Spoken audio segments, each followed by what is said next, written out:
So when we started Speed Academy, we didn't think of it as a YouTube channel. You guys are doing something that nobody else is doing. Where else would you be getting first-person track footage back in 2014? I was pretty disillusioned with how bureaucratic it was and how much red tape there was. It wasn't an environment where I felt I could be myself in a way. I don't think I paid myself anything for the first 3, maybe 4 years. I mean, that's inspiring because for you to do that, for you to make that decision means you have conviction in what you were doing. Yeah, we were very committed. Did you guys at any point seriously consider heading down south? For sure. We'd be so much further ahead financially and audience size, all of it. Just no question in my mind about it. People fully freak out when they see me driving that. And if I'm honest, Speed Academy would have died if it wasn't for Today on the Two Track Mind podcast, we've got a legendary guest here with us in the studio, Dave Pratte. Now, if you guys are into the YouTube tuner car scene, then you probably know him as one of the co-founders of Speed Academy. Dave has spent several years behind the wheel, building and thrashing anything from time attack monsters to street builds built with a purpose. And I have to say, he's one of the real ones, one of the true OGs, part journalist, part racer, part mad scientist. He's been at the core of the online tuner culture for decades. And today we'll get into it all, the past, the present, the burnout, and the future direction for Speed Academy. And I will make a note that we are recording today's episode during shop hours, so there will be a little bit of ambiance, but hopefully it makes you feel like you're in this space with us. So stick around. This one's for the diehards. Have people told you have a good podcast voice? No, not really, but It sounds I'll take it. Sure. Yeah. I have had people say, oh, it's like when they meet me in person, they're like, oh, it's so weird to like hear your voice in person versus because I've listened to it on so many videos and whatnot. So, yeah. But yeah, I've got a voice. Well, so Dave, welcome to the show. Yeah. Thanks for having me. I have to say this is like a huge fanboy moment for me because please stop it. I still remember. I'm fanboying over you. I watch your videos and listen to your podcast. I mean, that warms my heart. I really appreciate that. Yeah. That warms my heart because I honestly, I remember because you and Pete started Speed Academy. I think it was like 2014. 2014. Yeah, it's been more than 10 years. Yeah. And this was like, I graduated university in 2013 and I was like, oh, like, it's great. I have a job. Yeah. I can get something nice for myself. And I splurged on a FRS. Right. And then that basically like I was destined to just like watch Speed Academy content at that point. Yeah, your timing was perfect. Right. Perfect. Because you guys were like the ones who were just pushing this platform. We were, yeah. And it was amazing to see. And I just kind of wonder, like, now we're in 2015. Yeah. Right. Do you and 2025. Man. I wish it was 2015. I wouldn't have gray hair. It's not the first time I made that mistake. Even on this podcast, I feel like I've literally said 2015 so many times for 2025. So it's now 2025. Yeah. Okay. A quarter into the century. Wild. Do you and Pete ever kind of just like sit back? Maybe you're like at the cottage in the summer and you just think like about the impact that you guys have had with Speed Academy on the tuner scene? Man, we know we don't go to cottages. We don't take breaks. So honestly, we've been pretty bad at like sitting back and appreciating what we've done. Yeah. Because we're on this YouTube treadmill where it's like you publish every week and, just the two of us running this business. So we kind of work flat out all the time. Yeah. And when we're not working, we're parenting. We both have young families. My kids are getting older now. They're 12 and 14, but they're both special needs. So I'm still very hands-on with them. So we don't have a lot of free time. So we don't get to kick back and like enjoy the fruits of our labor in that way. Yeah. But, when I meet people like you who came up through FRSs or S2000 guys, which was another one of our earlier projects, that we get to go on the Wayback Machine with them and kind of talk about, what they got over our videos. And that feels good. I mean, that's certainly a rewarding feeling. Yeah. But no, I wish we did have more time to like sit back and really appreciate what we've done. But we also, I think both wish we were further along than we are. Like we feel like maybe in some ways we've underachieved. So we're both very critical, I think, of our work and of our business approach. So, we don't tend to sit around patting ourselves on the back, that's for sure, because there's lots of YouTube channels that started after ours that have far surpassed us in terms of view rate or audience size and those kind of metrics. So that's one of the traps with YouTube really is there's always a bigger channel. So you can always feel like you've underachieved. But then when you meet other people that are struggling to get to 1,000 subscribers or something, you realize, okay, we're not doing too badly. But yeah, it's easy to get in a negative mind space if you look at how big some other channels have become. So we try not to do that, but we have our moments where we're like, why didn't we go this direction or that direction? And as you know, YouTube kind of has a way of pigeonholing you into doing a certain type of content. They see it succeed and they just want you to do more of that. Yeah. So we'll definitely get into that because I have so many questions to kind of pick your brain on as someone who's just kind of starting to do this, right? And experiencing all of that already. Yeah. And, being in a cohort with some other of our close friends who have also been on the podcast, kind of experiencing that for the first time as well. Yeah. But don't undersell yourself, right? Like, I mean, some stats I've got here, okay? Sure. So since 2014, you guys have put out 1,041 videos. I know. That's a lot of videos. That's a lot of videos. It is. Over 680,000 subscribers now. Yeah. Closing in on 700. Yeah, we'll get there someday. Yep. And 122,678,000 views. Yeah. Yeah. Right? It's not bad. I mean, that's like one Mr. Beast upload right there. I was going to make that. You stole my joke. You stole my joke. Which, it does put in perspective how big his channel is and, and how small, in quotes, our channel is, relatively speaking. But we're in a niche where there aren't as many viewers as there going to be for a Mr. Beast video. So, I get that what we're doing is more specialized and isn't really built for a mass audience. Yeah.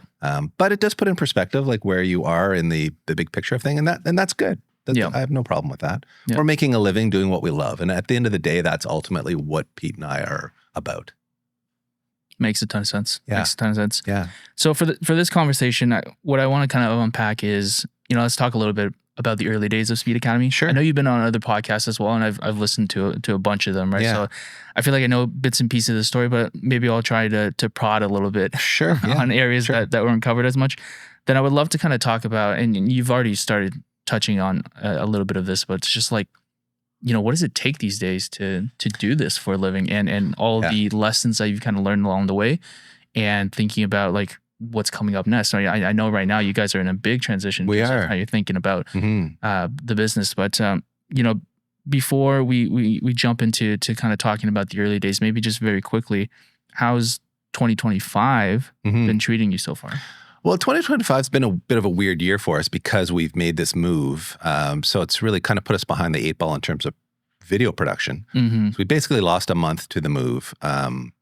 And, when you run as tight a schedule as we do, basically we have a series of sponsored builds that we kind of map out about a year in advance. A year in advance. Typically, you kind of have to make your deals with your sponsors in the fall. That's kind of like their ad budget season. So think like September, October, November time frame.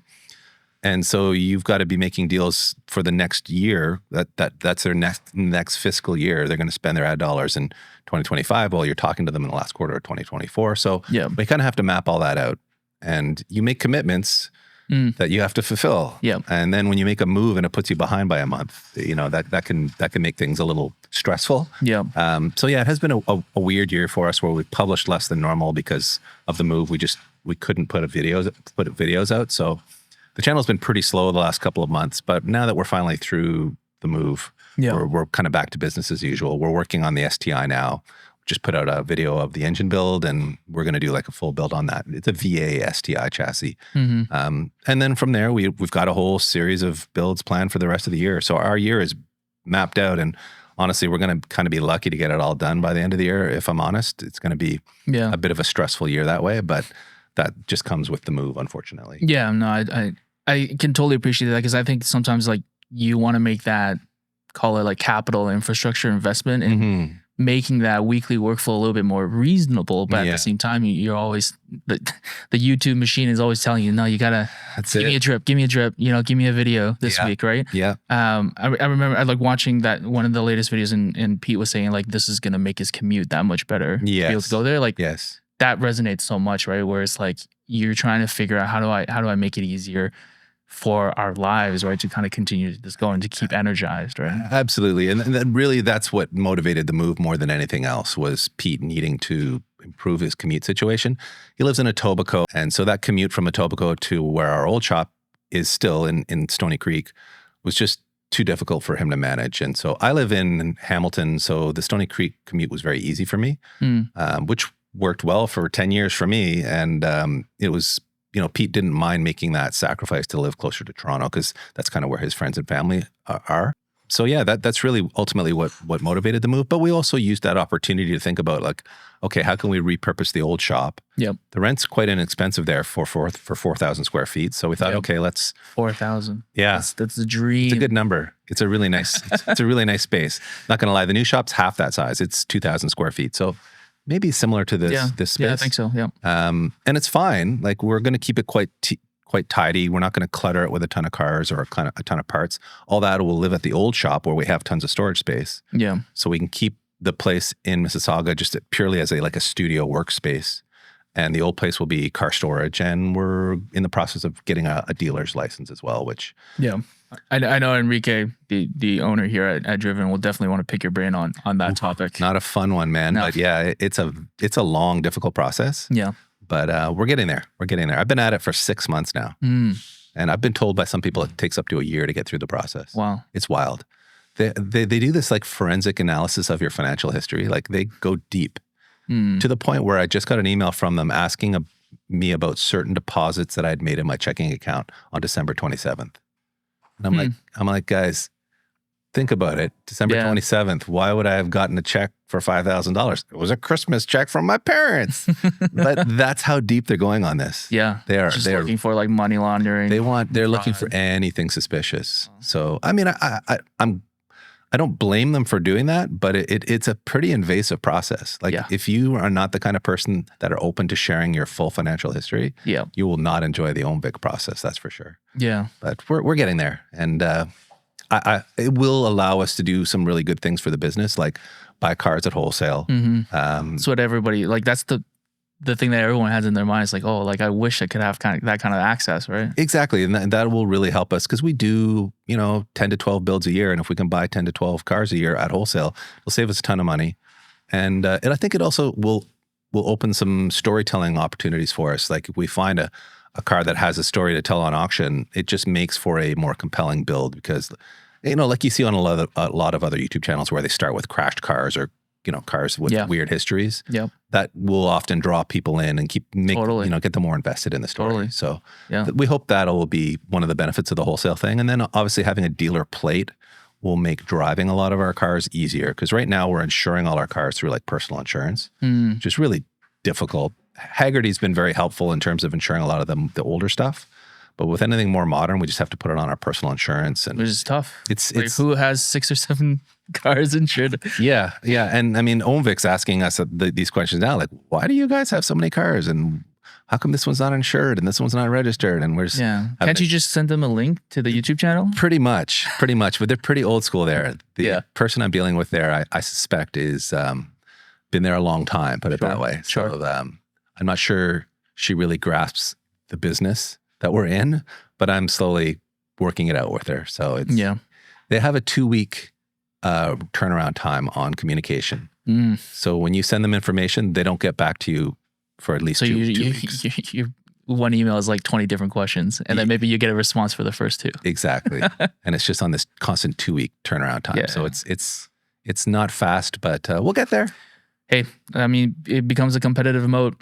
At some point. So and at least I can share the process too with our viewers for any of them who are curious about what it takes to get a dealer's license in Ontario. So hopefully there's an educational component too. Absolutely. Absolutely. Well, that's a nice little recap of 2025 so far. And I think we'll get a little more into that and definitely more future looking as well. Kind of setting things up of all these big changes. Let's rewind the clock a little bit. Okay. Early days. Okay, one of the questions that I love asking our guests, and I find this is just such a relatable question, is to talk about your earliest car memory. And can be as mundane as slice of life or as like, hey, like dream car, I saw it out on the street. Whatever comes to mind first for you. That's a good question. Gosh, I mean, I think my earliest car memories are probably in my parents' Volvo. They had a safety orange Volvo with Nice. like a brown, what would it have been, like vinyl interior, faux leather interior, 70s, the toaster shaped Volvo station wagon.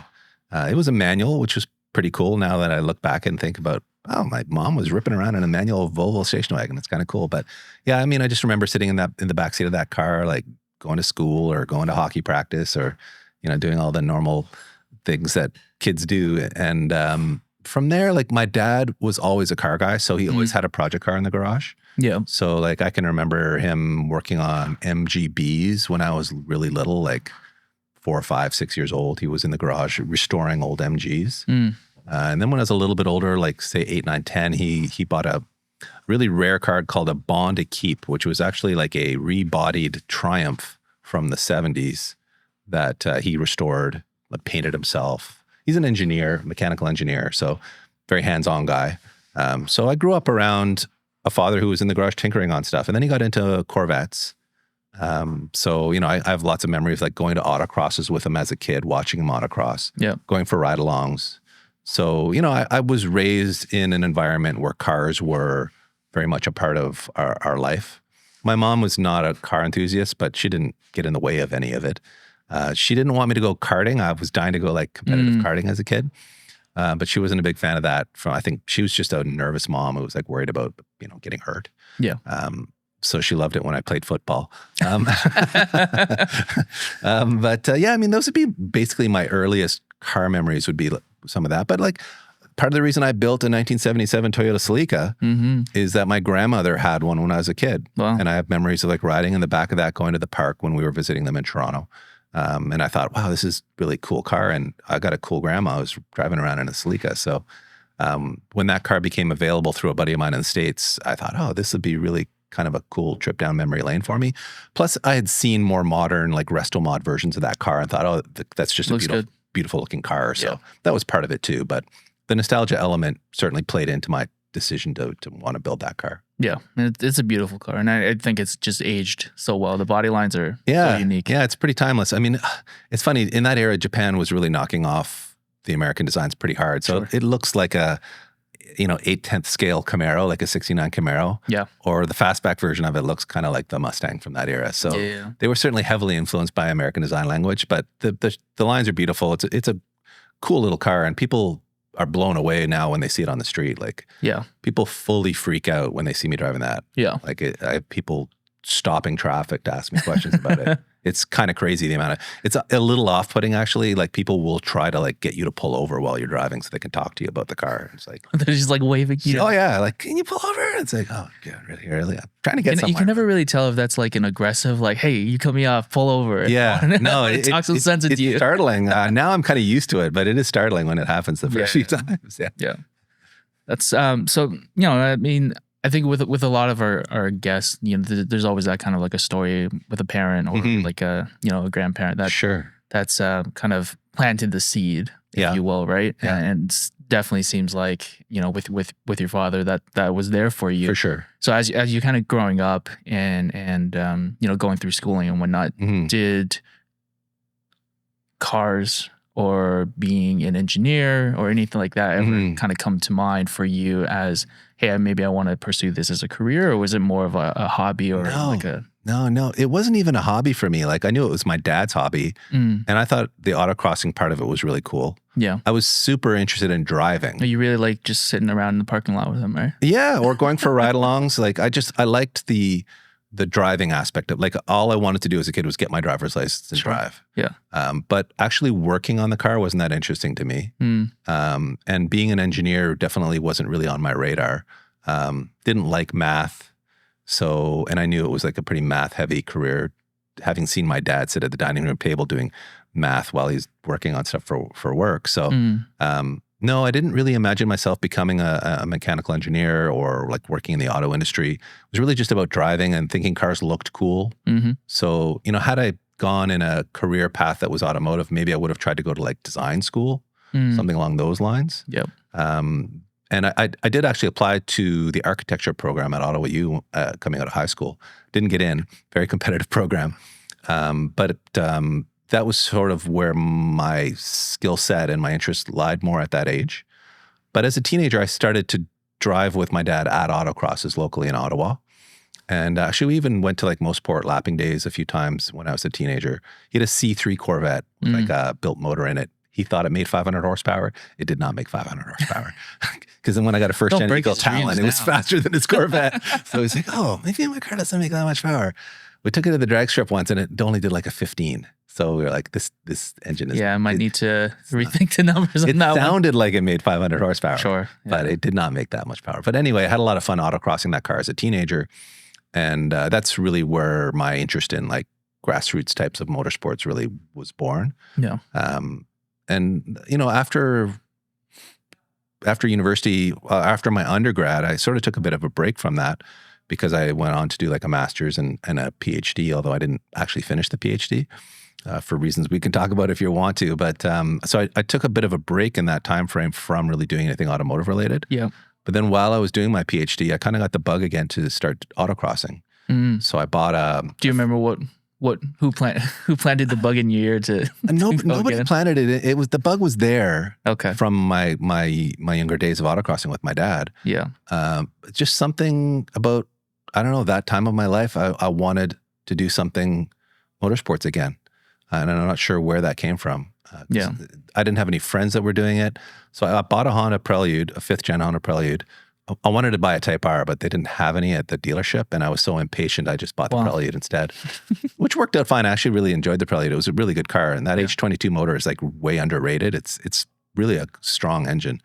And then I thought, okay, I'm just going to take it to the local autocrosses and have some fun with it.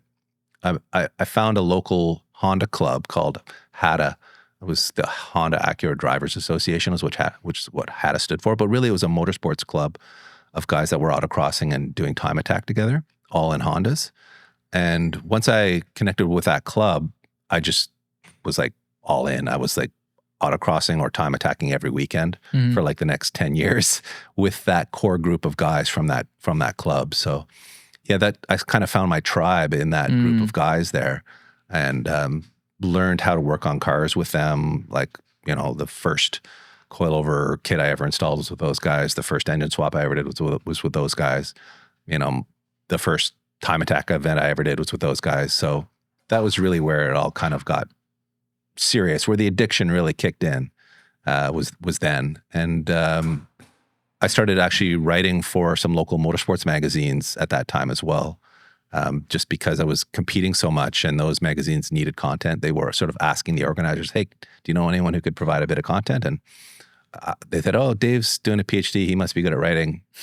I didn't even have a camera, but suddenly I'm taking pictures of cars and writing stories about them and covering motorsports. So it's the analog days. Yeah. You're there from the beginning. Yeah. Yeah, it really was. This was like 1999, 2000 era. Yeah. And I kind of just fell into it and enjoyed that so much and was doing more and more of it. Started to write for some American magazines like Grassroots Motorsport, S3, which I think is still around, Honda Tuning. And I was making a bit of money doing it. And suddenly a full-time job opened up at Modified Magazine, which was based in Toronto at the time. And they offered me a job there as like the senior editor. And I thought, you know what, I'll take a break from the PhD and go do that for a little while and see how that goes. Yeah. And here we are 20 some odd years later. Did you, at that time when you took that job, did you think that you were just like, it was going to just be a break and you're going to be back finishing that program? I mean, if I'm honest, I was pretty much over the PhD at that point. I was pretty burnt out on academia. I was pretty disillusioned with how bureaucratic it was and how much red tape there was around getting any kind of research done. It wasn't an environment where I felt I could be myself in a way. Sure. I found it to be a very stifling environment. I really enjoyed teaching.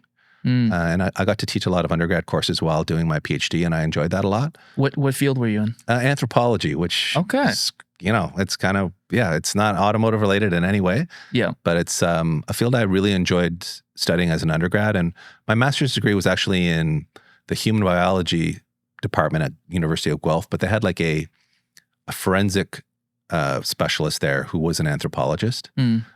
anthropology is a weird field. It covers a bunch of different stuff, from like forensic science to like human growth and development to cultural stuff to like dinosaur stuff and linguistic stuff. It's a very broad field. I was sort of drawn more to the sciencey side, so like the forensic stuff and the human biology side of it, which is how I ended up in a master's program doing forensic stuff. And then the PhD was also kind of forensic related. It was the subfield is sort of medical anthropology. But anyway, I had a good experience. I liked the people that I was working with, but I just found the bureaucracy of the university environment to be a little. I became disillusioned with it. Yeah. So when this opportunity opened up in the magazine, I think I was pretty much ready to make a full scale change. Yeah. But I kind of told myself I'm going to leave that door open. But once I settled in at the job at Modified and knew that this is for me, I never really looked back. I never thought about it too much. So, I was almost Dr. Pratt, but I'm not quite there. Hey, never say never, I guess. Yeah, I suppose I could finish it, but or just something completely different. Yeah. No, I think I'm good. I'll just keep playing with cars. Yeah. I mean, I think that makes a ton of sense now, understanding your background, especially in some of your past experience in lecturing, because a lot of people watching your videos, I think they will say that like, yeah, this is like entertaining but academic as well, right? And it's easy to follow. Yeah, maybe that's part of why I'm a good explainer of things, because I spent a lot of time doing that.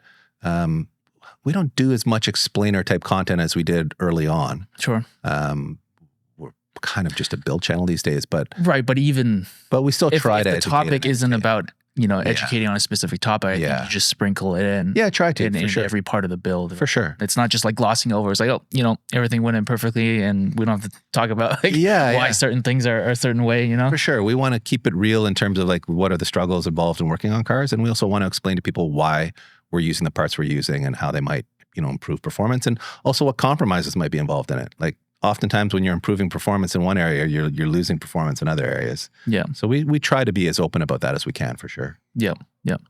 So let's move on to talking about transitioning, I guess, from Modified Magazine then to the beginning of Speed Academy. Sure. What were some of the things that led to that? And what I would also ask is, I guess, think about some of the influences or the goals that you and Pete had in mind when you were putting together Speed Academy. Like, did you guys, it's kind of cliche, but nowadays a lot of guys getting into space, they'll be like, oh, I have this vision board. Sure. Of like what I wanted to get out of this. Like, did you guys do any exercise like that? No, we didn't. We had no vision board, but I think our vision board was the previous 10 years of experience that we had running a car magazine. So really, we kind of took that magazine approach and started to apply it to what we were doing at Speed Academy. Yeah. So instead of like doing, I don't know, vlog style content or whatever was trending on YouTube at the time, we just kind of looked at it as like, okay, this is how we produce content for the magazine. Let's do that for our website as a blog and supplement the blog with video content that we were posting to YouTube. So when we started Speed Academy, we didn't think of it as a YouTube channel. We thought of it as a blog first that would look very much like an online magazine because we were magazine guys. And we thought, there's also this video component that we enjoy. We watch some automotive content on YouTube, although it was still pretty new at the time. Yeah. We thought, okay, we can supplement that with video content. And then when we started to see the response to the videos versus the amount of traffic we were getting on the blog, we thought, I guess we're doing more videos now. And that more and more became the focus. I would say within the first year, we were probably like 90% focused on YouTube and 10% focused on the website. And now the website, though it's still there, I don't think we've posted a story on it in over a year.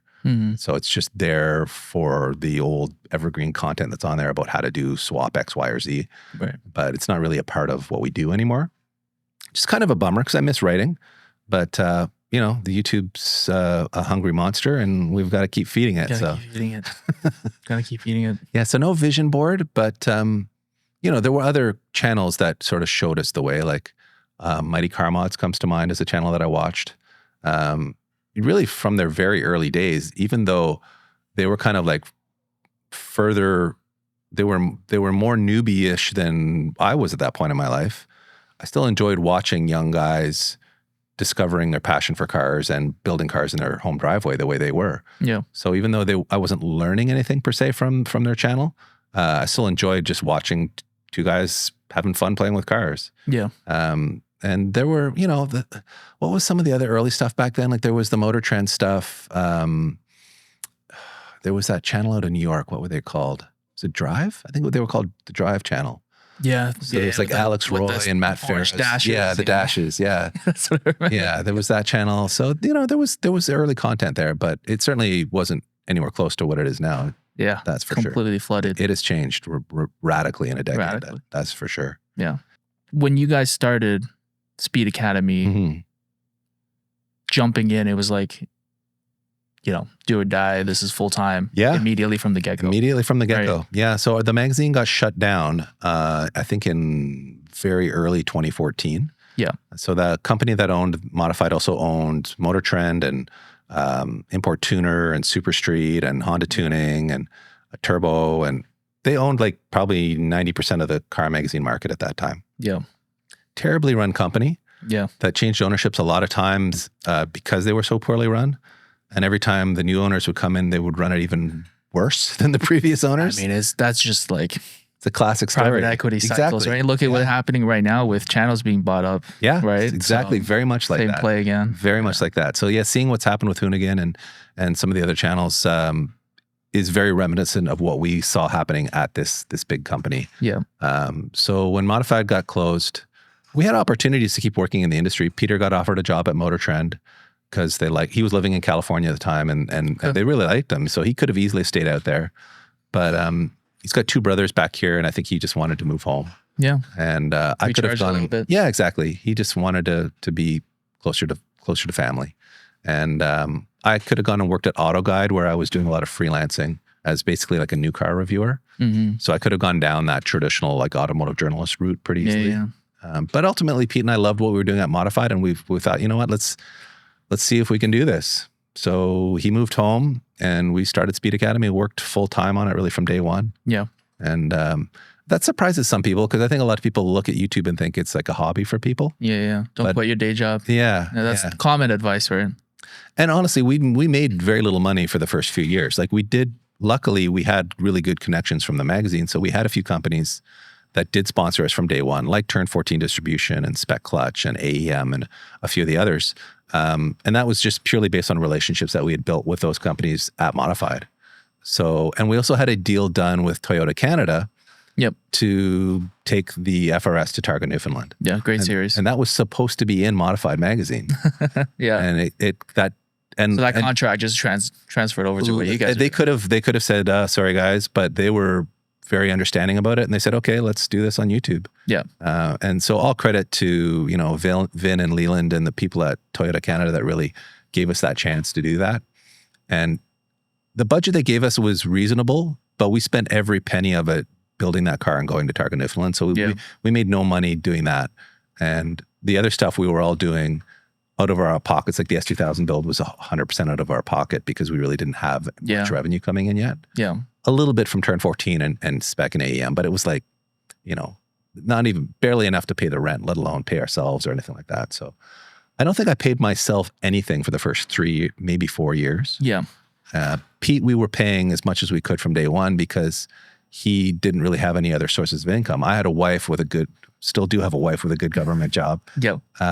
And I also had significant savings. So I was in a better position than him to just like not pay myself for a few years. Yeah. So that was an early sort of agreement that we made was like, listen, we'll make sure you get paid and I'll be okay until we can pay me. Yeah. So now we pay both ourselves a good living wage, but yeah, it was at least a 3-year process before I was paying myself anything. Yeah. So, yeah. I think that's like the tough thing that people don't see. Yeah. Outside in, right? Like in the early days, like content might be doing really well, it's getting good visibility.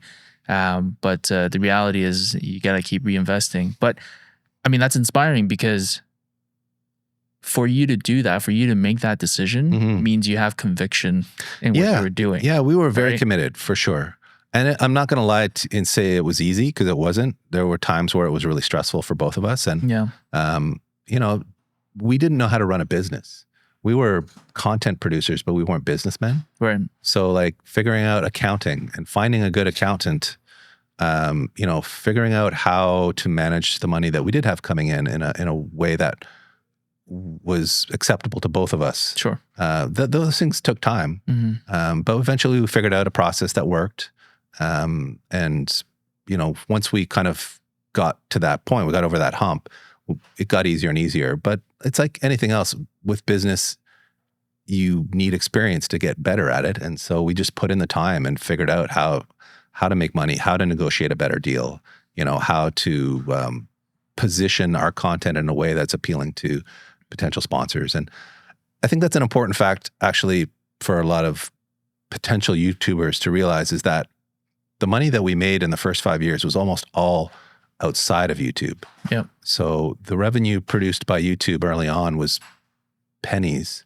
And even now, YouTube probably only represents 20 to 30% of our annual revenue. So it's still not a big part of our business strategy in terms of like, where does our money come from? And if we weren't getting outside dollars, this business would not exist. Yeah. So we're going to dive in deep into this one. Sure. I got a lot of questions on this. Sure. And the YouTube education sphere, so to speak, right now, there's a lot of discussion around, how do you actually make this a viable business for you, and what are the different, different business models that you can kind of run into. Yeah. So you and Pete known each other for so long. I think as a viewer of Speed Academy, we kind of see you guys as a dynamic duo on in front of the camera all the time. Sure. But behind the scenes, what is that division of expertise and labor, and who does what? What does that look like? Well, Pete is an absolute workhorse. That guy has an incredible work ethic. Yeah. So he's really the engine that's driven this business from day one. Because of my situation at home too, with two special needs kids, I just didn't have the hours to dedicate to it that he had. So when we started Speed Academy, he was single. He didn't have a family or kids, so he could work 24/7 and was happy to, because he was doing what he loved. Where for me, I had to go to work and then come home and be a dad and a husband and all that stuff.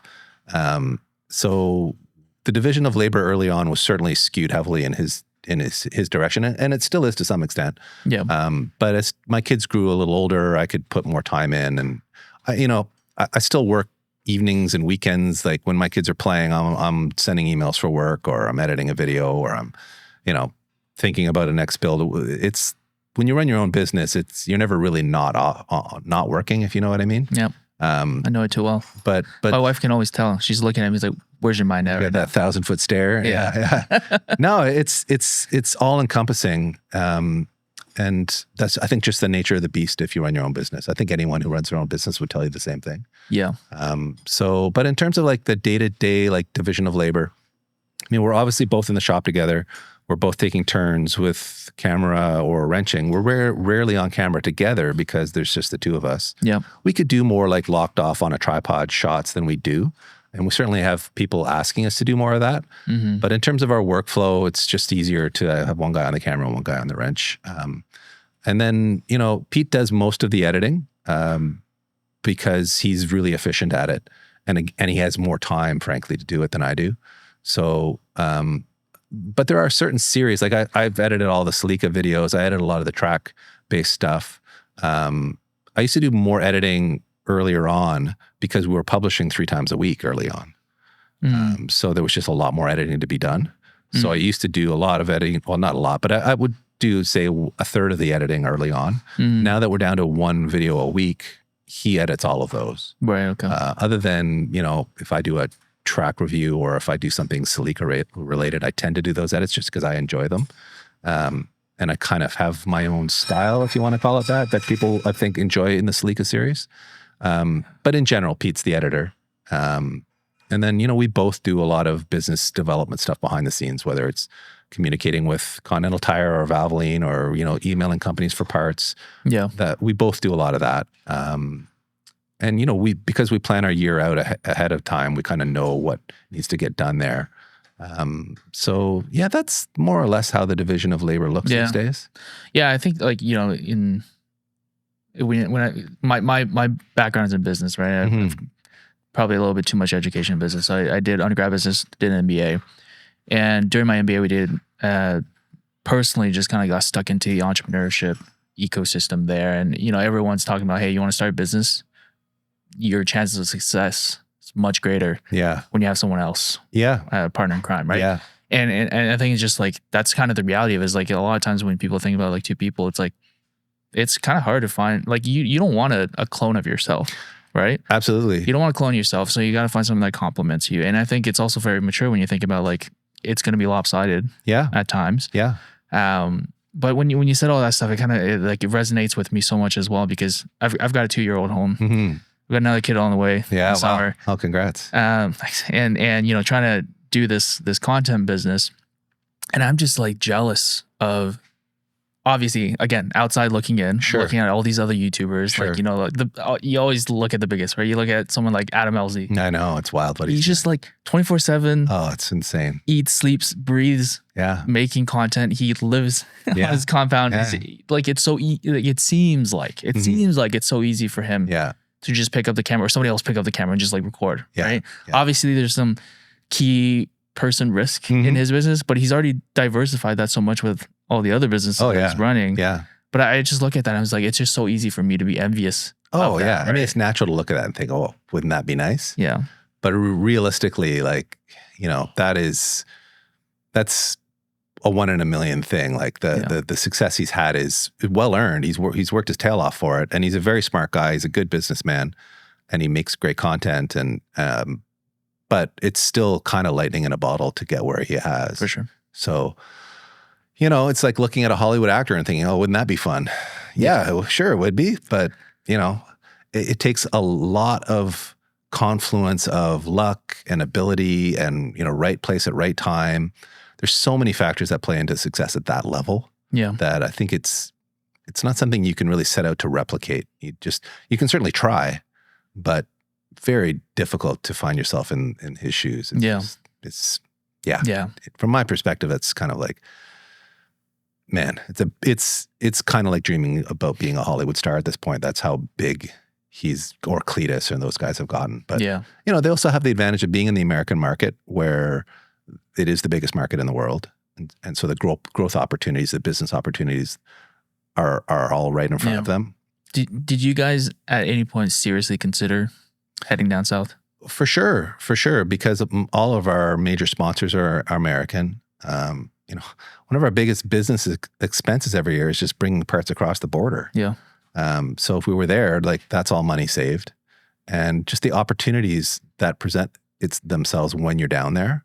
Like, if we moved this business to California, where Pete has all the connections in the world from modified mag days, we'd be so much further ahead financially and audience size, all of it. We'd be much bigger.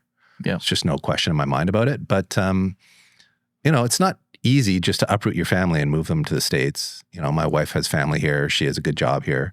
Uprooting her and the kids and everything would be difficult. And that ship has kind of sailed for us at this point.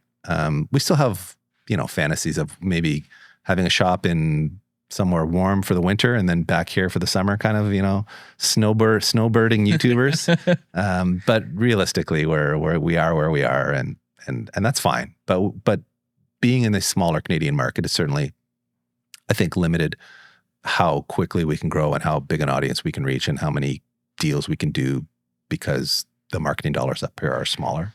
But that said, we've connected recently with Canadian Tire, and we have a really great thing going with them right now. They basically helped us equip the new shop. We put all maximum tools in the new shop through a deal with Canadian Tire, and that relationship's growing. And so that's super exciting for us to have like such an iconic Canadian automotive brand partnering with us is great. So we're going to do a lapping day with them at DDT, since the title sponsor at Motorsport, and we're doing some cars and coffee events with them, and they're sponsoring a full build series this year as well. So nice. And Vibrant's a Canadian company too that we've worked with for a very long time. So there is some support within the Canadian market for a channel like ours, but it's not what it would be if you were in the States. That's for sure. Yeah. But I think you just, like, with something like that, you just have to kind of take it as the whole package of, this is how we optimize for our total life. Right? Sure. And if you look at Mighty Car Mods, I mean, they're in an even smaller market than Canada, and they're huge. Admittedly, they started in like 07 or 08 or something, so they had a much earlier start. But it goes to show you, it doesn't really matter what market you're in. You can still, the growth potential is still there on a platform like YouTube. It's just more difficult. Yeah, and I think it gets back to, again, like you said, lightning in a bottle. It's always easy for us to look at who's successful and like how do we be more like them, whereas like the real value is in like how do I make myself one of one? Yeah, right? exactly. And make it unique. Couldn't agree more. You shouldn't try to replicate anybody else, because that's not authentic or genuine to who you are. So the reason an audience will connect with you is because they can see that you're being you and you're passionate about what you're doing. Yeah. So yeah, I would never suggest looking at another channel and trying to replicate it. That said, part of the YouTube game is looking at what's trending, understanding what's working on other channels. And if your goal is growth as opposed to just making content that is truly authentic to yourself, there can be a merging of those two things. So you can say, I'm still being authentic to myself, but I want to make stuff that will reach a larger audience. Yeah. Then it's important to be, watching what's happening. Yeah. So we certainly look at other channels to try to understand what's popular. And that may or may not influence our decision. Sometimes we look at, like when the whole supercar thing was trending, we thought about it, but we're like, we're just not supercar guys. This is not what we're into. It doesn't interest us. So we never went down that path, and I'm glad we didn't, because I think it would have come across on the screen that our hearts weren't really in it. So Pete likes to suffer with BMWs. I like my reliable Hondas, and that's kind of what the channel's built around these days. Yeah. And I love that you mentioned that, because I think there's one specific part of Speed Academy history that I kind of want to ask you about in terms of how did that impact your content and your audience, which is when you guys moved from, I believe you guys called it the chicken coop, right? The chicken coop into the 4,000 square foot shop. Yeah. Did you notice a difference in how the viewers were interacting with your content, and maybe a difference in the viewers who were actually coming through the door? Yeah. No, initially I would say there was no backlash about us, going pro. Sure. The chicken coop was certainly a very, relatable space, because it was literally a chicken coop that was converted into storage units. I think our rent there was like, I don't know, $300 or $400 a month. Yeah. And the landlords were kind enough to let us do what we were doing there, even though technically they weren't meant to be working spaces, or storage spaces. Yeah. But it's what we could afford. It was literally the cheapest space that we could find to do what we wanted to do. And it did give the channel a certain vibe. It was authentic in that sense of like, this is how most car guys would go about doing something like this, because not everyone can afford to rent a 4,000 square foot for a shop or a hobby. So yeah. But when we moved into the bigger shop, like our channel had already grown large enough that I think the audience was pretty accepting of seeing channels get bigger and make upgrades to their space or their tools or the type of cars they're building. So the trajectory for like automotive YouTube at that time was on such a upward swing that what we were doing was still relatively modest compared to what some other channels were doing. So, and then, we very kind of slowly built that shop out. So it's not like we just flipped on the money switch and just like went full, Formula One spec in there. It was a slow build of that shop. And so I think it still remained relatively relatable to people, but in more recent years, I've certainly had lots of people say, "Oh, I'm nostalgic for the chicken coop, and the content you guys did early on was so relatable." So I do get some of that feedback from people. Yeah. But in general, at the time at least, we didn't feel like we were getting a lot of pushback. Our views didn't recede. The channel continued to grow on a pretty strong trajectory through that initial move into the bigger shop. So I don't think it did us any harm. But there's certainly an element of there's certainly a portion of our audience that's nostalgic for that early chicken coop vibe, for sure. Yeah. I think, for someone who, I'd like to think that I was kind of there from the very beginning or close to it, right? Yeah. It's like that concept of like, when you were in middle school or high school, that's when the best music was made. Yeah. Right. Yeah. No matter, no matter what age group you are. I'm nostalgic for that time too, because those early builds that we did, we didn't really know what we were doing, but our theory of like track test the car, do a couple of mods, track test it again, do a couple more mods, track test it again. So really show the progression of a build. Was something that we were doing at the magazine, and that formula still, to me, I think is the best formula for true like hardcore enthusiasts who really want to understand what changes work when building a car. So we don't really do those step by step, test tune videos anymore. Because YouTube started to tell us that the views are stronger if you just do these quick builds. So instant gratification. So we kind of got pigeonholed. 6 months of a build in 10 minutes. Yes. And I mean, those summary videos after you finished a build, you put out that, Lexus LS430 build in 10 minutes episode, that has 2 million views. Where like a normal episode on that would have had 100,000 views. It's just the human psychology for what people crave. And not everyone wants to watch all the nitty gritty details. They just want to see the broad strokes. They want to see the beginning and end. So I get it. And we're happy to put those kinds of videos out just because it gives those types of viewers something to engage with. And maybe some of them turn into more hardcore viewers and want to watch the nitty gritty stuff. So absolutely. That's the hope. But. I'm definitely one of the Speed Academy fans that's nostalgic for the old days. Because again, like you guys are doing something that nobody else is doing. Like you where else would you be getting first person track footage back in 2014? Like no one was really doing that. No, there wasn't a lot of it. That's for sure. And I miss doing the track reviews where I drive other people's cars. That was a lot of fun. My one of my partners in crime, Jason Lee, who runs Driver's Paddock, he wanted me to ask you, is like if you've seen any of his content at TMP, and that so he's been doing a ton of like TMB based track reviews, and a lot of the comments that he's getting is like, oh, this reminds me of like Speed Academy in the old days, because he was literally living at the track like every weekend last summer. Like I don't actually think there's a single person in the world who had more laps at GP than he did last year, including professionals. Wow. Yeah. At GP? At GP. He was just going all the time. Wow. I'll link you anyway. He's a huge fan. No, I don't think I've seen his stuff, but I'd love to see it. Yeah, that'll hurt him a little bit. But I'm sorry. I apologize.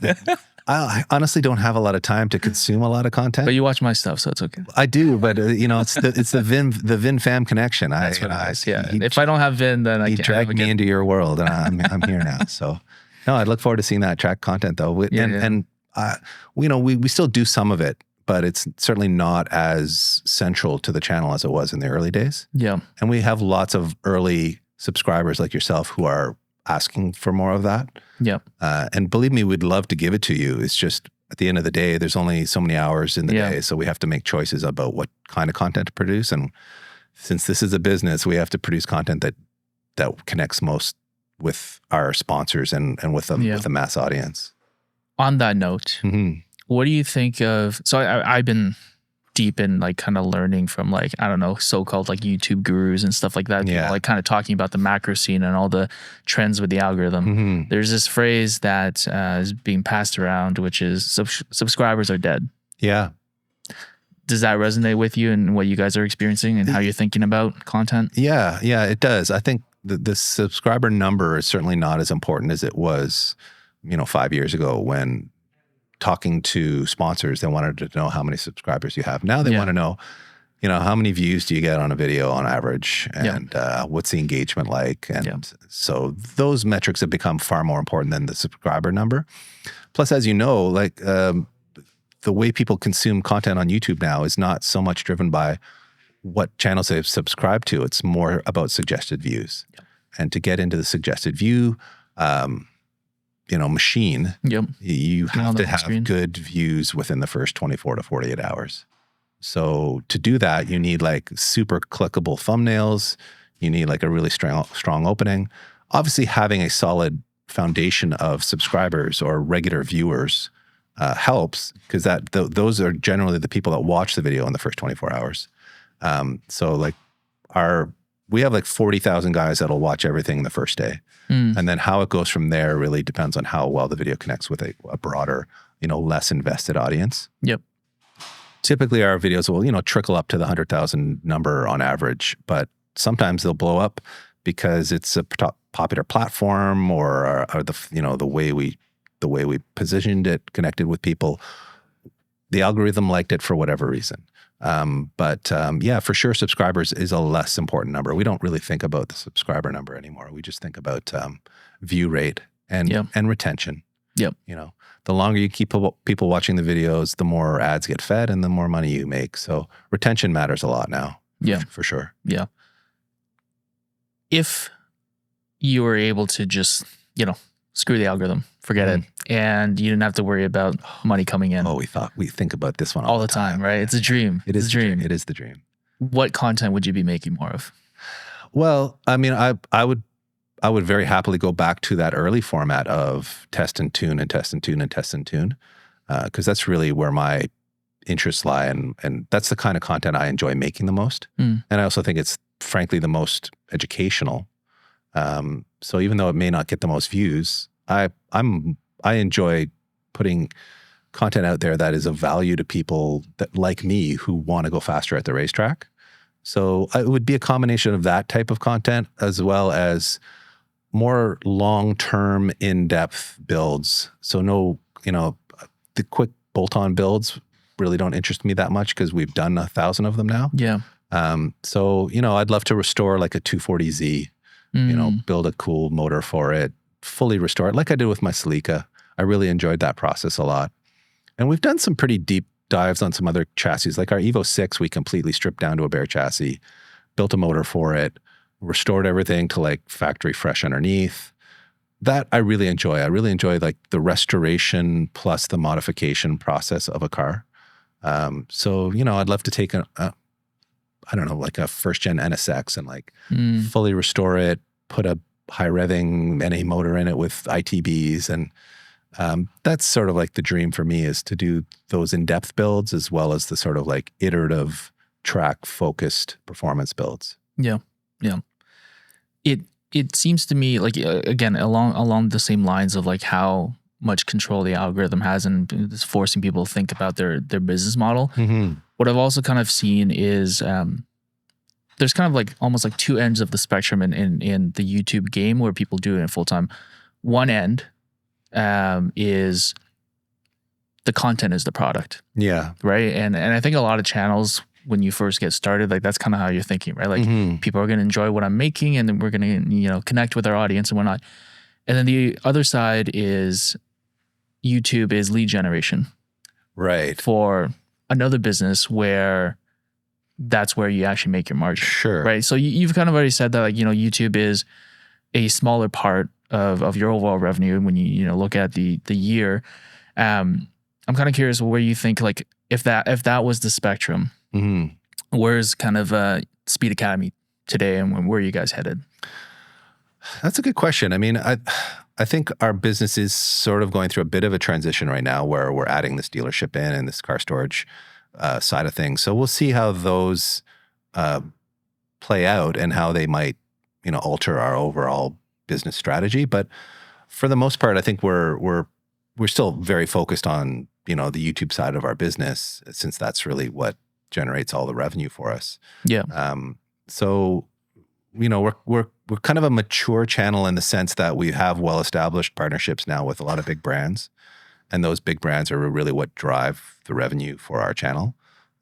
So like from a business perspective, that'll continue to be our focus, I think, for the foreseeable future. But, hopefully we can make a few bucks flipping cars with the dealership side of things. And we think that could also make for some interesting content, like showing people how much money can you make buying a car at wholesale, fixing it up and flipping it.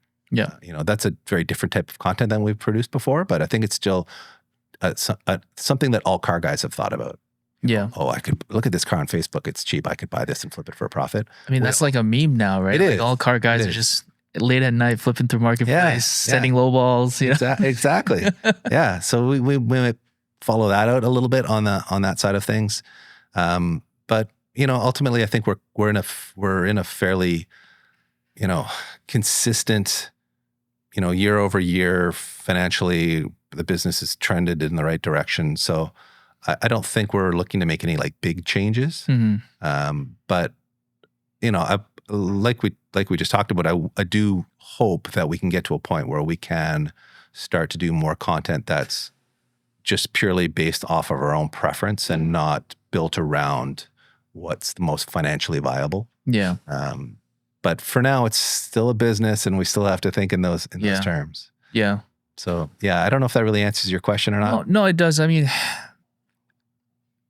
like, because me being someone who's just trying to get this started in like 2025, like, it's when you put out some videos, like some do well, some don't well, you get to the realization, of course, like you're not gonna, this isn't gonna be the thing that sets you up if you're just relying on AdSense, right? And so you're always thinking like, how do I expand the portfolio, but still be authentic and something that people enjoy coming to, right? There's lots of opportunities even for new content creators to find partnerships, because there's so many businesses out there that are looking for like micro influencers. Right. So, you're in an automotive niche, there's going to be companies that are making, dash cams, lap timers. There's all kinds of startups, especially around AI now. Right. There's lots of like, AI-based lap timing stuff that's hitting the market. And those companies all need affordable marketing, and it's more affordable for them to market with a small channel that might hit a particular niche that they're really interested in. Yeah, for sure. So, if I'm thinking about it, if I'm sitting in your chair, I would certainly be looking at like what opportunities exist for me to connect with those kinds of companies as a way of generating some early revenue that has nothing, that's not tied to YouTube's AdSense dollars, because realistically, AdSense revenue is going to be a very small part of your income for the next few years. Yeah. So it's like, how do you generate revenue with this business? To me, it's going to be about like either offering your services from a content generation perspective. So think of yourself as a potential freelance, content creator for a brand, or a micro influencer who can reach a very specific target. So like, and how do you market yourself in that way? So if you see a new product come out on the market and you're like, oh, I'm really interested in that, and I think my audience would be interested in that too, reach out to them on Instagram, reach out to them on their, corporate email address. Honestly, I find it's easier a lot of times to connect with the right person via Instagram. Yeah. Because like their social marketing person is often the person running those kinds of accounts. Yeah. So like just go directly to them and say, here's what I have to offer. Be honest about it. Like, don't overpromise. We always make sure that we like underpromise and overdeliver. Yeah. But be honest with them about like what kind of numbers you might reach. But more importantly, like what kind of customer is your audience? So like with our channel, for example, even though we don't get Adam LZ type of numbers from a views perspective, we know from his demographic that he's got a very young audience. They're not necessarily spending a lot of money on car parts because they don't have that much disposable income. We know from our demographics that we have a much more mature audience who have more disposable income. And we know that they're buying car parts because we're in touch with so many of them. We see what they're doing with their money. So it's pretty easy for us to go to a company and say, yeah, we may only get 50 or 100,000 views on a video, but those guys are all buying car parts. So it's a very targeted audience for companies that are looking to sell a product, where with Adam LZ, it's a better channel for marketing stuff that's more broad consumer. Yeah. So, I mean, he also has tons of hardcore car guys there. He can reach any market really, but you get my idea. You have to think about what audience you're reaching and what value that offers to particular brands. For sure.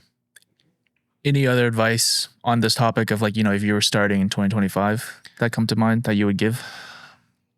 Yeah. I mean, I don't even know if YouTube is where my focus would be. Interesting. It's such a crowded space now. It's so difficult to build an audience on YouTube. I might look at TikTok or TikTok's a bit of a tricky one, obviously, with what's going on in the States and everything, but short form content is certainly highly consumed. Mm-hmm. So it's like, if you could carve out a niche in short form that then maybe helps you grow your long form content on YouTube, that might be a strategy that I would consider, because short form is so prevalent now. We don't do a lot of it because it doesn't generate any income for us. And we don't really need to try to grow the business in that way, but we still do some of it just because we know that our sponsors like to see a bit of it. So like a lot of the short form content we do is because contractually they want us to do like 4 posts a year or whatever. Yeah. So you'll see us do like a Dabbling or a Continental integration on Instagram or on Shorts on YouTube from time to time, and that's being done for contractual reasons. But I enjoy doing the short form stuff. It's actually really challenging to make a really good 60-second reel. I think that's the tough part for me because I totally agree right now. Like if you can make it in shorts, that will equip you well. Because I think a lot of people was like, oh, like, can you really make the jump to long form? But if you look at what you need to be successful in shorts right now, you need to be very authentic. Yeah. You need to be a master at hooking people for the first couple seconds, and you need to optimize them for retention to watch the whole clip. Like that's the entire game. If you're really good at doing those things, you know, you there's a few other things you have to figure out along the way, but like those are things that are very tough to not only learn, but also it's a thing that you need reps at. Yes. And shorts gives you those reps. Perfect. Yeah, I think I totally agree with you. And I think it also teaches you to be very efficient. So like there are no wasted seconds in this video. Yeah. And that is a really important thing to learn. Yeah. Because it's going to make your long form content much stronger for retention as well. And I would also say that it forces you to think about storytelling, like how concisely can I tell this story? But through that process, I think you learn to be a really strong storyteller because you learn to focus on the key points. Yeah. And that is going to serve you really well with long form content too. Because ultimately we are telling a story, even though it's, looks like just two guys in the garage. If you want to engage the audience in a way, there has to be some kind of underlying story to it. Yeah. Or at least in my experience, our best performing videos and video series have been the ones with the best storyline to them. Yeah. There's a purpose to the build. Maybe there's a competitive aspect to it between Peter and I, or between, there's an emotional appeal. There's an emotional investment. Yeah. And the sooner you can get the audience emotionally invested in what you're doing, the better. So, difficult to get emotional investment in a short, but the storytelling skills I think you learn with shorts, it translates extremely well to long form. Yeah. Yeah. So yeah, it's such a crowded competitive space now, man. I have no idea if we would have any success starting from scratch in 2025. Yeah. We're just fortunate that we took the chance to do it in 2014. And we actually, funny story, a few years prior, we kind of saw the writing on the wall at Modified. We knew we were on a clock. So we started something called Tune to Win. Sort of stole a name from a famous book. Okay. And we used the number 2 instead of the word 2. Yeah, just like that. Yeah, exactly. Same idea. And it was a blog only where we were going to do very like performance-based, iterative, magazine style content, but on a blog. And we had some really great collaborators that were working on it with us, including Andrew from AWOA Racing, who's now like a, Corvette racing team owner and is going to Le Mans. But we just didn't have the time to dedicate it to it because we were still working full time at the magazine, and the magazine life was so good that we just couldn't quit. Even though had we quit and gone full time at Tune to Win, it would have succeeded and it would have grown probably faster than Speed Academy ever has. Yeah. Because our timing was better. We were really early on the YouTube wave at that point. It would have been like 2009 or 10. Yeah. So some regrets about maybe not having been brave enough to do that, but the magazine life was so good. We were getting to travel the world doing cool car stuff. So yeah, pretty hard to walk away from that. Yeah. And the magazine life was also a slower paced, there's only one published per month. So, I'd have to write 3 or 4 stories a month. It was just like a nice pace to work at. Yeah. Where YouTube or, any kind of social media now, it's just flat out all the time. Yeah. So, it's understandable that we didn't walk away, but we were looking at it earlier than what other people would realize. Yeah, than others would realize. So we saw it coming. We just weren't brave enough to jump in yet. Yeah. But, in those situations, it's like the thing that I always kind of come back to when I look at my past life decisions is like, at the end of the day, you can only live one life, and all of them can be, all the different paths can be really good ones. Yeah. They're just different. You can't really compare No, you're apples right. and oranges. Yeah, 100%. Right? It's just different. Yeah, yeah. You never know what you're going to get either. I mean, I when we started Speed Academy, like I said, we thought it was going to be a blog first. Yeah. And this video content was just going to support it. So we really didn't understand how important video was going to be. And luckily for us, we both came from backgrounds where producing videos kind of came naturally to us anyway. Peter went to college for a TV production type of program. So, Nice. So he had a background in that. And then through the magazine, we were both doing a ton of photography. So we had good equipment. We had good lenses. We were already shooting some video for Modified's website.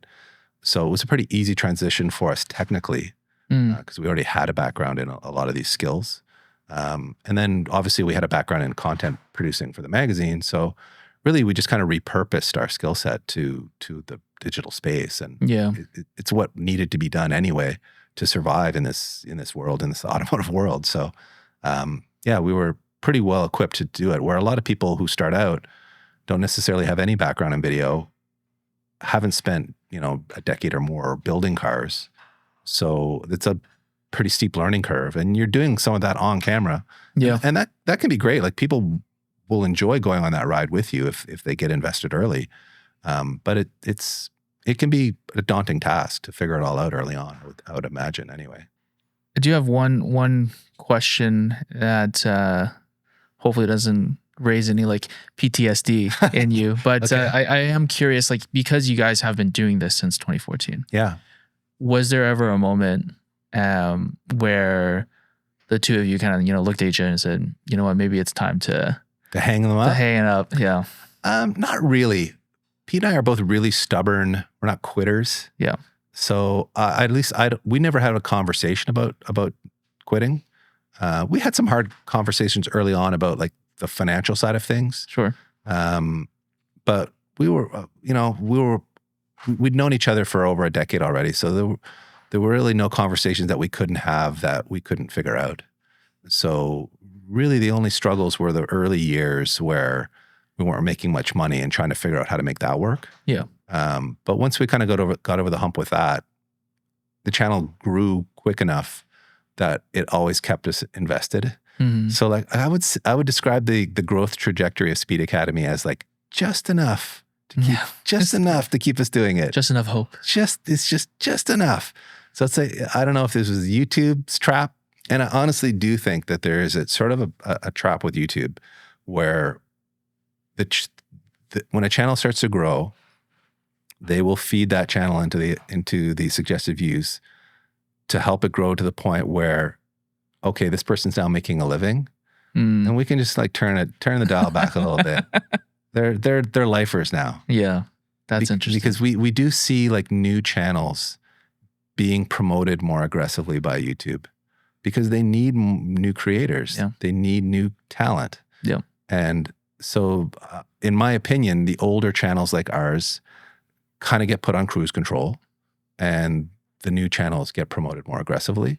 This is just my theory. I don't know if it's true or not, but it has to be. But I see it enough that I feel like it's pretty accurate. Yeah, when you look at YouTube as a business over the long term, they're going to have a supply problem. Yeah. If people's first thought about starting a new YouTube channel is type into YouTube, is it too late to start a YouTube channel in 2020X? Yeah, exactly. That's what people are thinking. And they need success stories. They need to continue the idea that you can grow a channel and become the next Adam LZ or the next Cletus or the next Mr. Beast or whatever your dream might be. And I mean, the platform does still offer that, but I feel like the potential to hit it big like that is much smaller than it used to be because it's just a much more crowded space. Or you just got to be a machine, and you gotta just feed the algo. Because I think that's what I've kind of noticed is, to your point about like, hey, just give them a little taste.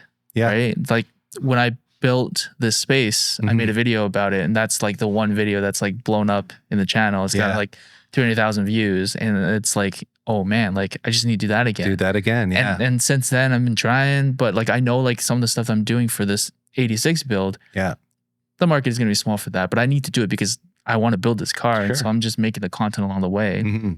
But I always have that thought in my mind is like, oh, should I do another video with more general appeal and just kind of push off this for a little bit to kind of grow the channel? But I think that's where we get to this point now, because people are starting to piece together.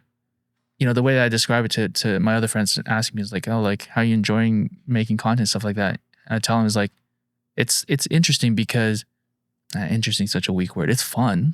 It's exciting because you're playing this game where you're piecing together the rules based off of the outcomes. Yeah. Right. You get to see what happens and you're just like, oh, like what's going on here? Like how do these different features and different metrics interact with each other? Yeah. You're kind of learning along the way. So I find that piecing together it's intellectually stimulating. It can be.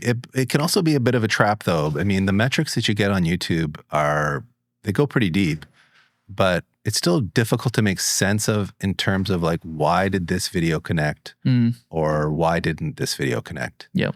There's still a randomness to it that is difficult to really pinpoint. Yeah. And like, we've had a channel manager or a partner, as they call them on YouTube. So basically a person that's assigned to your channel. Okay, interesting. Okay. So once you get to the 100,000 subscriber number, they generally assign a channel partner or a channel manager to you. A customer success manager. Exactly. Yeah. And you have like quarterly meetings with them. They'll go over the metrics with you. They'll take a look at what's trending on other similar channels. Yeah. They'll do kind of like a quarterly performance report with you.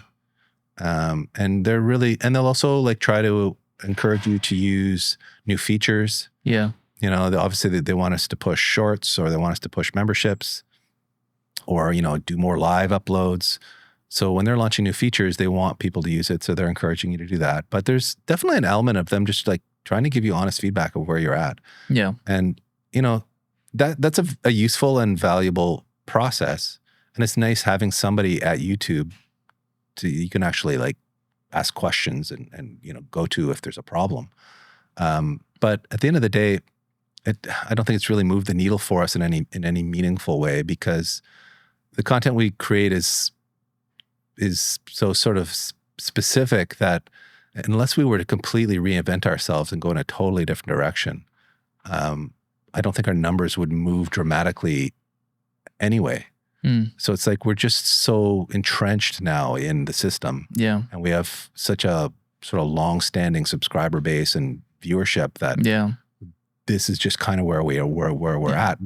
You know, we're still growing, but it's at a very gradual amount. Early on, we were like doubling in size almost every year. And it sort of slowly tapered to where we're just chugging along now. But we're chugging along at a level where we're making a good living. We're not getting like Cletus rich or Adam LZ rich, that's for sure, but we're making a good enough living that we could, you know, it's sustainable for us to stay at this level if we don't grow anymore. But I think there's still lots of growth potential. Yeah.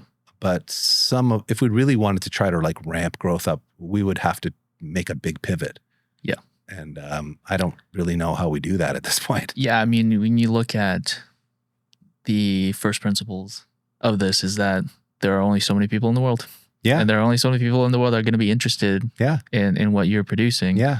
But I think this lines up and dovetails so well with what you guys are doing now, which is for this audience that we have, how do we go deeper with them? Yeah. In a meaningful way, right? What are their needs? And for some people, like, they want to have what you have with the Celica, right? And they're hunting, they don't know how to get access, or they know how to resto mod something like that. And I think that's like a perfect way to get deeper with your audience. Yeah. Yeah. And to be honest, we have many audiences. So like, have you ever gone the exercise of like, you know, like, with the different segments? Oh yeah. We've broken it all down. And I mean, we have a Celica audience, just guys that have come for the Celica build. Yeah. Because they're building a Celica themselves. Yeah. I get emails every single day from a random guy, usually in the States, who's restoring a first-gen Celica, and he has a very specific question about this nut or that bolt, or how did you do this or that. So there's that audience. And then there's the Honda guys that really only want to watch the Honda stuff. There's the BMW guys who really only want to watch the BMW stuff. And then there's the car guys that just watch it all. They're just there for all of it. And those are like our 40,000 true fans that watch every single upload. The John Machados. Exactly. The John Machados. Shout out, John. That's right. And, you know, I wish there was a 500,000 of those guys instead of 40,000 of them. Yeah. But thank God there's 40,000 of them because it allows us to have the business that we have. Yeah. It's certainly a very big part of it. And so, yeah, we do have a fairly segmented audience because we haven't focused on one thing or one brand where, we've often joked that maybe we should have been like K-Swapped Academy, because if all we did was K-Swaps, we would have just built an audience around that alone, and that might have got us further ahead. Sure. And K-Swap content is very popular on our channel and other channels. So, we've looked at other ways of making the channel actually more niche, but as a result of being more niche, you might actually get bigger. Mm-hmm. It's kind of counterintuitive, but we like the variation that we have by working on pretty much all makes and models. So even though it may not make the most sense in terms of growth, it's just more fun for us. And at the end of the day, if we're not having fun doing this, then what are we doing it for? Yeah. I could go sit in a cubicle somewhere or go teach at a college or something and make similar money that I'm making now. So it's like, I'm doing this because I love it. And if I stop loving it, I'll do something else. Yep. Still choosing to do it. Yeah, for sure. I think that's really important to us, actually. Like every year we do kind of check in with each other and just make sure we still are having fun and want to keep doing it. But yeah, I don't see either of us slowing down anytime soon. I mean, I'm not a young man anymore, but what are you talking about? I'd be happy to do this for another 10 years. And Peter, I mean, he'll do this till the day he dies, I think. Yeah. Well, I hope for the sake of all your fans, much longer than 10 years. Well, we'll see. We'll see. I'm feeling my age, fellas. I'm feeling my age. All right. I got a couple of fun questions. Sure. Okay. All right. Yeah. Do you know which of your videos off the top of your mind has the most views all time? So it's probably there was a blue 6th gen Civic. Yep. That was like Pete's neighbor's car that he gave to us. It was going to go to the wrecking yard. Yep. Pete bought it from him for $350. Yep. And we did a quick build on that thing. Yep. And I think that's probably still our most video. It is. It's like 2.5 or 3 million. 2.4 or something like that. Yeah. How do you feel about it being a 6th gen representing Hondas? Yeah, it's funny, isn't it? It's like the most unloved generation of Civic. Yeah. And this was like a non-performance variant of it too. It was like an automatic transmissioned, daily commuter car. But it taught us something, and that is that on our channel, people really like to see very affordable, very relatable builds. Yeah. So if our goal was to replicate that, and we've certainly tried to replicate that with lots of other quick builds, it's like start with a very affordable platform, keep the build relatively simple. It's mostly just basic bolt-on stuff, make it look better, make it have a nicer ride height, put the right wheels and tires on it. If you do that combination, that's a pretty winning formula for us. So if you look at like the top 10 videos on our channel, a lot of them would be that formula. Yeah. We're not actually doing as much of that as we did in previous years, just because of the way things have shaken out in terms of like what sponsors will want us to build. But if we're chasing views, that would be the formula on our channel to get the most views. But that gets pretty boring and repetitive for us to do that. So we try to limit ourselves to like, 3 of those a year or something. It helps keep the channel growing. But it also drives us a little crazy that we've been painted into that corner. So we try not to allow ourselves to be too cornered into that one. Yeah. That also, I think, is like advice you see when new YouTubers start and they blow up with some format of video. Yeah. And they're like, do I do it again? Yeah. Because they're thinking, do I want to be known for this? Yeah, and exactly. is this sustainable for me to keep doing this type of content? Yeah. Right?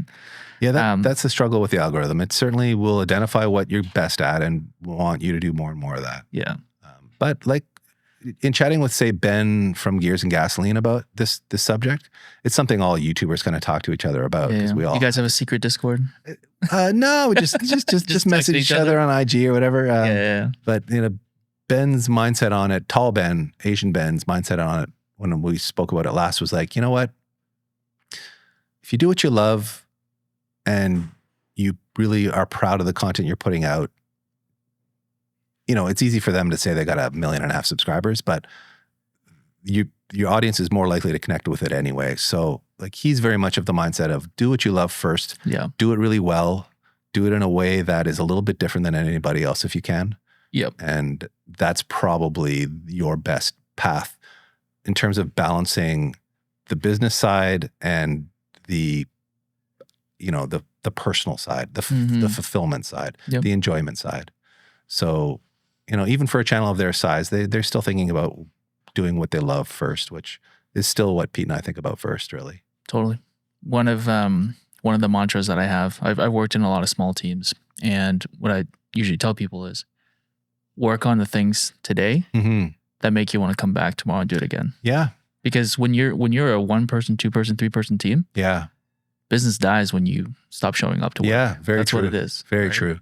And if I'm honest, Speed Academy would have died if it wasn't for Peter, because Peter's work ethic is insane and he's so determined to succeed and to get the job done, where I'm much more prone to like, God, this is too hard. I'll just go do something else. So luckily for me, I got to sort of ride his wave of like unrelenting determination. And on the other side of things, like he got the benefits associated with my way of making content. And, I'm a bit more of like creative thinker. I'm a bit more of, I think about the entertainment side a little more. Pete is really good at getting a job done, but he doesn't necessarily always put like, how do we make this engaging or entertaining for the audience? Where I'm always thinking about like, how can we make this fun or funny or more engaging for people? So that's really what I bring to our partnership more than anything else, is sort of like the audience's perspective, the idea of like, how is this fun for people to watch? Where Pete is just super focused on like getting the job done and doing it at a high level. He's like very OCD, very focused on like doing it the right way, which is great. But I kind of balance that out, I think, with my more sort of like, I don't know, fans' perspective in a way. Sure. So, yeah. And, obviously I come from a motorsports background too. So I kind of brought that to the channel as well early on. That's less of our focus these days, sadly. But I'd still help in terms of like, technically on suspension tuning or those sorts of things. That's kind of more, I love engine building too and diff building, which Pete doesn't really love. So when we do those kinds of stuff, I kind of take a bit more of a lead role. But gotcha. We've been lucky to have a good way of sort of balancing each other out, where, doing it on your own is so much more difficult. Yeah. That's why I had to co-locate here. Buddies, like even if you're not explicitly working on the same business, just being able to just like being here and ideas. 100%. Doing it alone would be so hard. I mean, YouTubers that have built successful channels by themselves, like kudos to them, because that is tough. That is really tough. Yeah. Well, we're running up on time because I know you got to get going. And this has been like a tremendous conversation already. Maybe like in the future we'll do part 2, after a couple of years. I do have one last question. Okay. To kind of end this with, and I guess it's something that I really relate to when you talk about balancing this with family life, right? For people who follow you on Instagram or Facebook, we're kind of used to your son kind of taking over your account sometimes. The hacker. And you mentioned 2 kids at home with special needs, doing this YouTube thing, making it work. Like, what's that been like in terms of, what are the conversations you have with your wife in terms of making sure that this is well balanced and that, you're still present at home, which you talked about, right? I struggle with that, it is present. Hard. It is hard. Yeah, no, there's a constant negotiation going on between my wife and I. Lucky for me, she works from home most of the time. So she's an epidemiologist for York, District of York. So public health department. Been pretty busy over the past couple of years. Yeah. During COVID, I did a lot of parenting because she was working constantly. But in general, she's picked up a lot of slack in terms of me being away and her being at the house. So, she gets the kids off the bus when they get home, and I don't have to get home till 6:30 or 7 or whatever. So it's certainly given me a fair bit of freedom with her working at home. And then, I go to SEMA every year. I have a few other business trips a year where she's has to handle the kids on her own, which is difficult. But been doing it for 14 years now. So we've kind of figured it out. And then I obviously try to do the same for her where, she's an active person. So she goes to the gym, she plays soccer. She's got a bit more of a social life than I do. So I try to give her the space and the time to do that in exchange for the space and that time that she gives me on the business side of things. And yeah, for the most part, we've been able to figure it out, but it's not easy. It's still an ongoing negotiation and discussion. She's she's not shy about expressing her feelings. So, I know when she feels overstressed or that sort of thing. So, yeah, we've somehow survived, but it's a struggle for sure. Mm-hmm. I work and I parent. Those are the two things that I do. I wish I had time, say on weekends, to go racing with you guys or to do more of that. But everybody wants you in the seat of their car right now. You're a hot commodity. I've had some generous offers and I appreciate them all. But yeah, it's just really tough for me to get away on weekends. So one of these years I'll get out to like a lucky dog race with you guys. Enduro Elite, it's called now. Enduro Elite. Yeah, it's got a little rebranding. We're going to have to talk about that one. Yeah. Wow, that is elite. I like it. Some great competition and great cars in that series and some great teams. So yeah, it's been on my radar since day one, really. It just hasn't happened, sadly. But I do sneak off once or twice a year to like grid life events, primarily because Valvoline is a sponsor there and they want us there. So that's an easier negotiation with my wife where I can say it's for business, where, for Endurance Elite, it would be more of a just Dave going to have fun for a weekend. So, consumption. Yeah. So that's a tougher one. But yeah. Man, in terms of like advice, I would just keep the discussion going, and I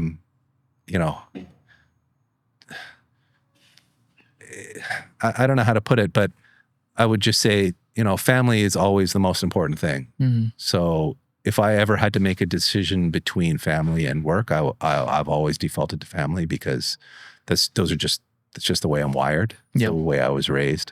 And Peter's really very much the same way. He's a family man too. So he's given me a lot of leeway on that. And he understands the situation I'm in with my kids and everything. So he's been incredibly supportive of that. And I'm really lucky to have a business partner like that. Yeah, that's part of the deal with being a business partner or a life partner, is you got to kind of have each other's backs and pick up the slack when the other one needs it. So, I've been able to do that with both of my life and business partners. Yeah.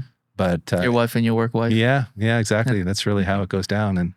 And they're different personalities, so you got to learn how to, make all that work. But, obviously I had a long history with Peter before we started the business, which helped a lot. And then my wife I've been with for, almost 25 years, something like that. So I know how to tame that dragon too. Oh boy. All right. Well, on that note, any last shout outs that you want to give? Like that? How do people get in touch with you? What events you guys are doing this summer that you want people to come out to? Sure. Yeah. Like I mentioned, we are going to do, I think, a lapping day with Canadian Tire at the DDT. Don't have a date for that yet, but it's probably going to be midsummer. But if you follow us on Instagram, Speed Academy on Instagram, or, if you obviously subscribe to the YouTube channel, there'll be information there about it as well. Or if you follow me on Instagram, my personal account, I think it's just Dave Pratte. One and only. I'll post there about like lapping days, cars and coffee, all that kind of stuff. But we're pretty easy to find. Like if you ever have any questions for us, you can shoot us an email. I'm Dave at speed.academy and Peter is Peter at speed.academy. And we're happy to answer questions. If you're doing a build that we've done prior, we're pretty quick to respond to those kinds of emails in general. Might take us a day or two to get to it, but we're, we try to be as supportive as we can to the community with those kinds of technical questions. And we get lots of questions from kids in like college programs that are taking like automotive college programs that are looking to do internships and stuff. And sadly, we've never really been able to do that because we're just working flat out all the time, and having that curveball thrown into the mix just hasn't worked out for us. But you want to manage their experience too. Exactly. Yeah. You don't want them just to be pushing a broom around or something. So one of these days I would like to do that though, because I think it's important to be able to support young people who have an enthusiasm for this. It's the car scene is going to die a slow death, and I want to delay that as long as I can by encouraging young people to do what we're doing. So find us on social media, and don't forget to like and subscribe. There you go. Spoken like a true YouTuber right there. Give us a thumbs up. Thumbs up. Comment for the algorithm. Yeah. That's the world I live in. Crazy algorithm. Yeah. It is. It is. You know what though? I think people overthink the algorithm. They think it has more control over their destiny than it really does. Yeah. And if you make good content, you will find an audience, and the algorithm will figure out, it'll encourage you to do more of what you're best at, but it won't prevent you from doing what you love. So there you go. Don't overthink it. Here you go, guys. Straight from Dave Pratte himself on how to make it. That's it. How to make Just it. do what you love, guys, and it'll all work out in the end some way. Yeah. All right. Well, Dave, this has been, again, phenomenal. Love this conversation. My pleasure. Really glad we can make this happen. We've been messaging for a little while, and I am happy that I was able to entice you to come on over for some you did. I really engine building treats. You built me your jig setup for weighing the rods on this B20 VTEC build. Well, hopefully that works out. Let me know how it goes for you. You will see it on the channel. Okay, there we go. Let's hope it doesn't fail. We're gonna find out one way or the other. Yeah. All right. Thanks again. Thanks for joining us, and thanks for tuning into this episode. If you guys have any questions for Dave, you can also drop them in the comments here, and I'll make sure that he gets his eyes on it as well. Oh, I'll be watching. Don't worry. Oh yeah, listen to this back. I'm there. All right. Thanks, guys. See you later.